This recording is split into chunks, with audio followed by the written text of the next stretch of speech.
नमस्कार, आप देख रहे हो जनमत की पुकार। राजधानी दिल्ली में दिल्ली नगर निगम उपचुनाव को लेकर लगातार जनसभाएं हो रही है। खुद दिल्ली की मुख्यमंत्री रेखा गुप्ता दिल्ली के सभी 12 चुनावी वार्डों में जनसभा कर रही है। रविवार को उन्होंने मुंडका के वार्ड नंबर 35 में भाजपा के प्रत्याशी जयपाल सिंह दराल के समर्थन में एक विशाल जनसभा किया। इस सभा को संबोधित करते हुए भाजपा उम्मीदवार के पक्ष में वोट मांगे। इस दौरान मुख्यमंत्री रेखा गुप्ता ने अपने संबोधन में मुंडका क्षेत्र के लिए भाजपा की योजनाओं और केंद्र सरकार की उपलब्धियों पर प्रकाश डाला। क्या कुछ कहा, आप खुद ही सुन लीजिए। आप सबको बहुत बहुत प्रणाम। बैठिए प्लीज, बैठिए।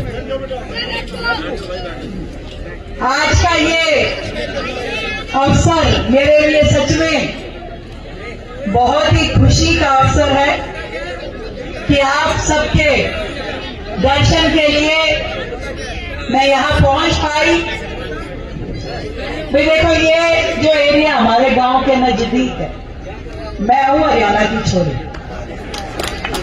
यूं लग रहा है यहाँ तक आगे कि थोड़ा सा और आगे चले तो घर ही होया हूँ एक बार।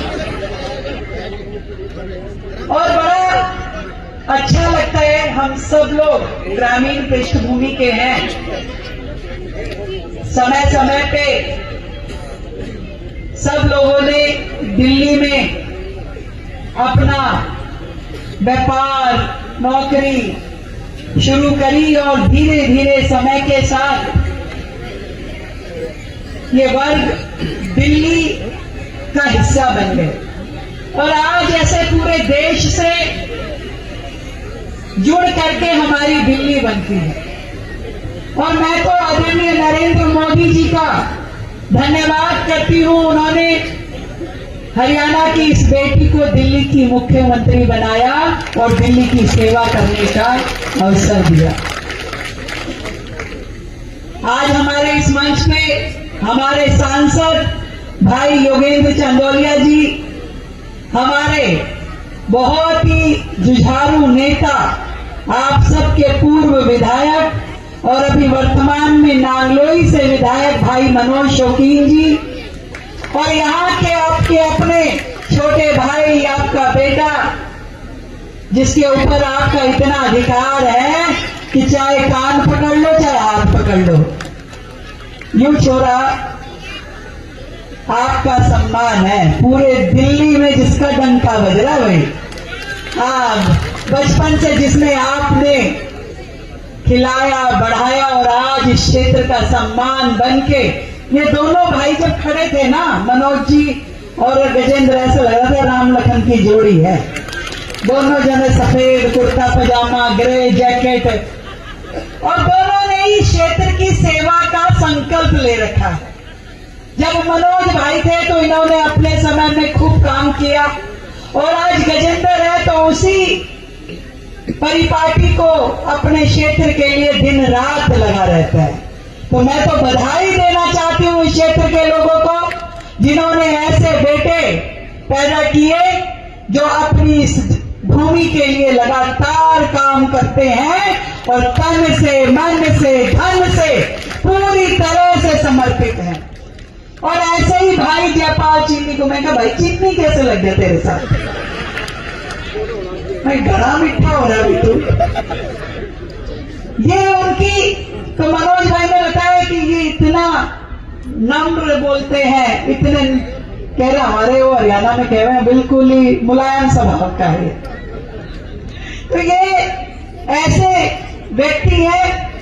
देखो, राजनीति में ऐसे व्यक्ति होते कम है, बिल्कुल ठंडे स्वभाव का, जो कह दो सुन करके उसको करना चाहे, नहीं तो 3-3 बार मंडल अध्यक्ष कहाँ कोई रह सकता है। अब वो वाले ने पूछ लो ना कितनी मुश्किल हो रही होगी, तो उन्हें भी मंडल अध्यक्ष अभी हमारा ये देख है भी आसान काम है। तो इसने 3-3 टेन्योर पूरे कर लिए। और हमारे ये जिला अध्यक्ष जी रामचंद्र चावरिया जी बैठे, राजकुमार चौटाला जी, रामवीर जी, दाजूराम प्रधान जी, और मैं तो सारे प्रधानों को प्रणाम कर रही हूँ भाई। सारे गांव के एक बार जोरदार ताली हमारे पर, सभी बड़े बुजुर्ग गांव के सभी प्रधान आज यहाँ आए हैं, और उनका आशीर्वाद है कि वर्षों बाद दिल्ली में भारतीय जनता पार्टी की सरकार बनी है। और आपके आशीर्वाद से ये जो सरकार बनी है, मैं आपको विश्वास दिलाती हूँ, वर्षों के दुख दर्द जो आपके हैं वो आने वाले इस पूरे समय में, इस 5 साल में जड़ से खत्म होने वाले हैं, जड़ से। हमने गजेंद्र को ग्रामीण विकास समिति का उपाध्यक्ष बनाया, इसलिए बनाया कि ना केवल अपने क्षेत्र का बल्कि आसपास के सभी क्षेत्रों का भी ये ध्यान रखेगा और उनके विकास के लिए काम करेगा। और इसीलिए हमने इस दिल्ली में सबसे ज्यादा फंड 250 करोड़ रुपए का फंड केवल इस विधानसभा में दे रखा है। 250 करोड़ रुपए का फंड, पहले विधायकों का 5-5 करोड़ रुपए का फंड था, सांसद का 10 विधानसभा पे 5 करोड़ का फंड। इस बार मैंने योगेंद्र जी को, गजेंद्र को, मनोज जी को, सबको कह रखी है भाई एक ही काम करना, विकास का काम। इस बार सारी टूटी सड़कें, सारे टूटे नाले, सारे नए सिरे से बना दो। जो आपको बजट चाहिए वो मेरे से लेके जाओ। वर्षों से हमारा ये क्षेत्र टूटा फूटा पड़ा है। ये बार बार मेरे को कहता था गजेंद्र वो सुखी नहर, सुखी नहर, मैं पता नहीं क्या है सुखी नहर। मैं कहा आज आ रही हूँ, दिखाइए भाई सुखी नहर। फिर बहन जी वो बनवानी है सुखी नहर। मैं कहते हैं जो बनवाना बनवा ले। तो अब इसने एस्टिमेट वगैरह सब बनवा लिए, ये सुखी नहर भी पक्की हो जाएगी। वो ये जो रोड की बार बार बात कर रहे हैं, ये मुंडका वाली रोड, इसकी भी बता दूं, मेरे जब हम विधानसभा का चुनाव लड़ रहे थे तो नितिन गडकरी जी मेरे यहाँ आए थे और मंच पे बैठे बैठे, क्योंकि हमारे शालीमार बाग के भी सारे लोग यहाँ पे जो फुटवेयर इंडस्ट्री है यहाँ पे आते हैं, हमने कहा वो सर वो रोड बहुत टूटी हुई है। तो नितिन गडकरी जी ने मेरे मंच पे बैठे बैठे कोई बात नहीं, एक काम करते हैं उसको NHAI में ले लेते हैं। मैं कहा ले लो जी, हाईवे में ले लो और उसको बना दो। तो अब जितनी बार भी नितिन गडकरी जी मिलते हैं, मैंने तुम्हारी वो रोड ले ली है देखा NHAI वाली।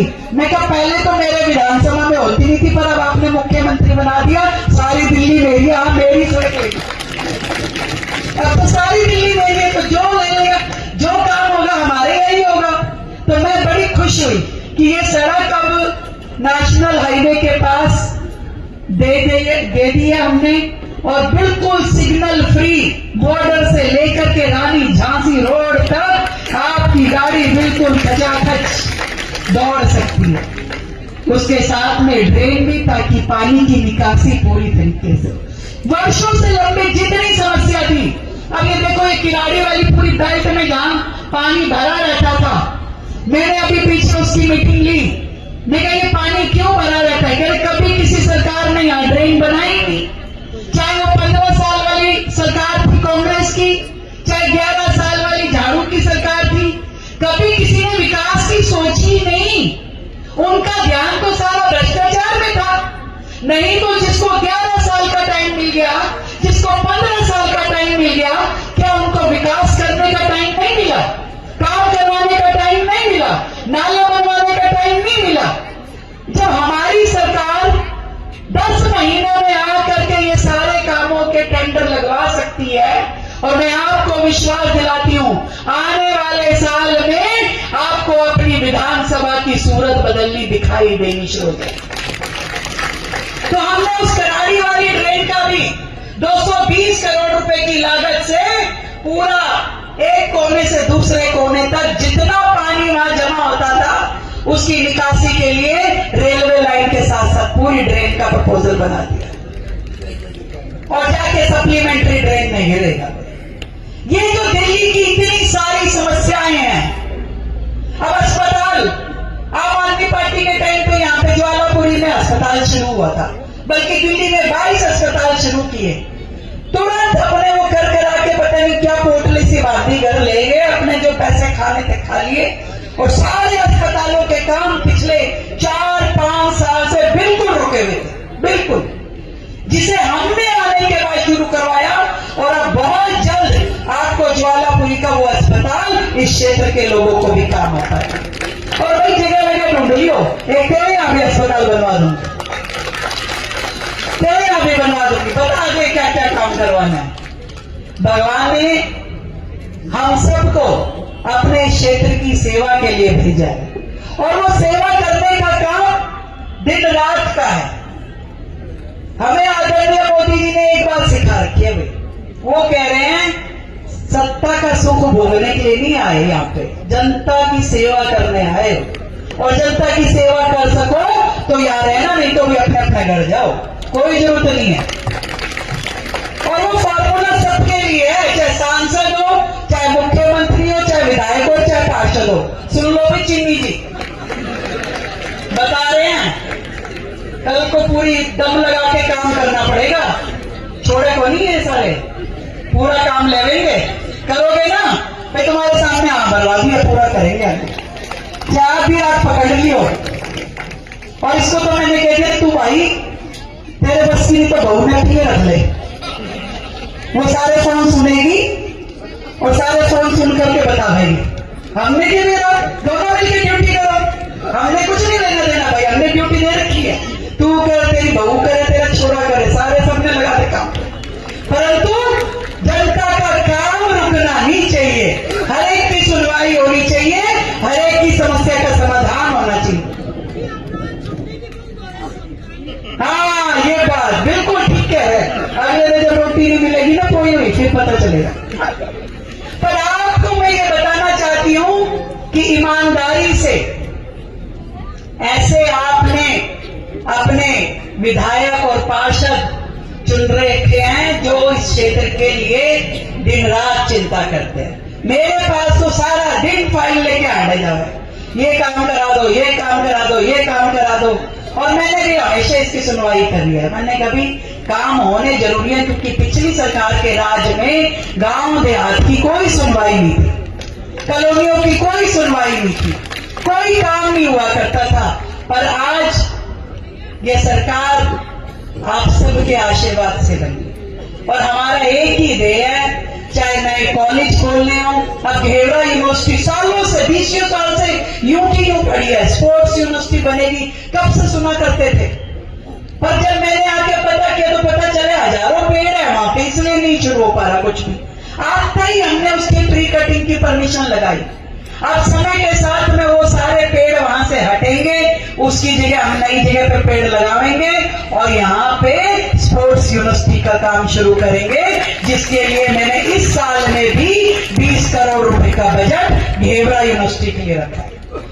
इस क्षेत्र का एक भी काम रुकेगा नहीं भाई, ये तो मैं आपको यहां से आज कह के जा रही हूं। आप सबको इतना मेरा वादा है कि यहाँ पे काउंसलर के रूप में भाई जयपाल चिन्नी जी होंगे, हमारे विधायक के रूप में हमारे गजेंद्र भाई होंगे, और सांसद के रूप में हमारे युगेंद्र चंदोलिया जी। ये तीनों जने मिल करके आपके क्षेत्र के विकास के लिए दिन रात एक कर देंगे, ये मैं आपको विश्वास दिलाता। आपने तो बस एक काम करना है, उस दिन 30 तारीख को सुबह सवेरे जा करके अपना अपना वोट डाला ना भाई।